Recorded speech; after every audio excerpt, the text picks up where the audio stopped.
အေယာရီတိုင်းဒေသကြီးလေးမျက်နှာမြို့နယ်မှာဇူလိုင်လ30ရက်ညပိုင်းက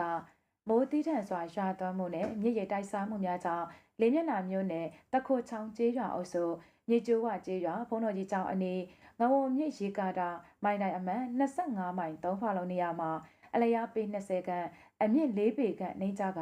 ရေကာတာမှာကျိုးပမှုဖြစ်ပွားခဲ့တဲ့အတွက်လေးမျက်နှာမြို့ပေါ်အမှတ်4နဲ့အမှတ်5ရပ်ကွက်များနဲ့မြို့ရင်းလမ်းမကြီးများပေါ်ကိုရေအမြင့်2ပေခန့်နဲ့အချို့နေရာများမှာ9ပေခန့်ရေဝင်ရောက်မှုဖြစ်ပွားခဲ့ပြီးရပ်ကွက်များရှိလူနေအိမ်များအတွင်းကိုရေဝင်ရောက်မှုများဖြစ်ပွားခဲ့တဲ့အတွက်အနောက်တောင်တိုင်းစစ်ဌာနချုပ်မှနေမြေကန်တပ်မတော်သားများမြန်မာနိုင်ငံရဲတပ်ဖွဲ့ဝင်များမိသက်တပ်ဖွဲ့ဝင်များလူမှုကယ်ဆယ်ရေးအဖွဲ့များပရိုက်တာအဖွဲ့များနဲ့ဒေသခံတိုင်းရင်းသားများစုပေါင်းပြီးရေဘေးသင့်ပြည်သူများကိုကူညီကယ်ဆယ်ရေးလုပ်ငန်းများဆောင်ရွက်ပေးလျက်ရှိပါတယ်။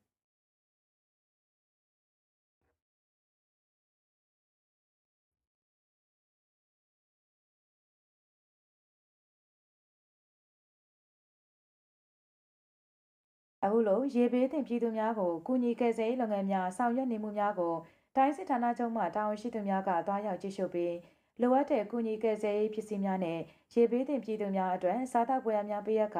လိုအပ်တာများပေါင်းဆက်ညီနိုင်ဆောင်ရွက်ပေးလျက်ရှိတယ်လို့သတင်းရရှိပါရရှင်။